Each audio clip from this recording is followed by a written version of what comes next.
ഇയാളിങ്ങനെ വെല്ലുവിളി. മുമ്പ് ഇയാൾ കുറ്റാണിയിൽ പോയിട്ട് വെല്ലുവിളിച്ച് പേരോട് ഉസ്താദിന്. വെല്ലുവിളി കേട്ട് ജനിച്ചാളാ പേര്.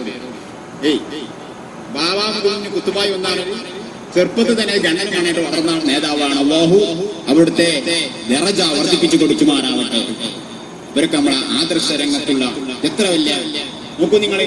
ബഹുമാനപ്പെട്ട പേരോട് ഉസ്താദ് ഈ വിവാദിന്റെ സിറാജുലുദയുടെ പരിപാടി പേരോട് ബാബാമുദ്ദീന് കുത്തുബായി ഒന്നാണ്. ചെറുപ്പത്തിൽ തന്നെ ഗണ്ണന് മണ്ണായിട്ട് വളർന്ന നേതാവാണ്. അല്ലാഹു അവിടുത്തെ ദറജ വർദ്ധിപ്പിച്ചു കൊടുക്കുമാറാവട്ടെ. ഇവരൊക്കെ നമ്മളെ ആദർശ രംഗത്തുള്ള എത്ര വലിയ നോക്കൂ നിങ്ങൾ. ബഹുമാനപ്പെട്ട പേരോട് ഉസ്താദ് ഈ വിവാദിന്റെ സിറാജുലുദയുടെ പരിപാടി ഉസ്താദ് അന്ന് പറഞ്ഞു, ഞാനിത് പുറത്തിറങ്ങിയാണ്ട് ഇനി എല്ലാവരും ഇത് കേൾക്കണ്ടേ. പേരോട് ബാബാമുദ്ദീന് കുത്തുബായി ഒന്നാണ്. ചെറുപ്പത്തിൽ തന്നെ ഗണ്ണന് മണ്ണായിട്ട് വളർന്ന നേതാവാണ്. അല്ലാഹു അവിടുത്തെ ദറജ വർദ്ധിപ്പിച്ചു കൊടുക്കുമാറാവട്ടെ.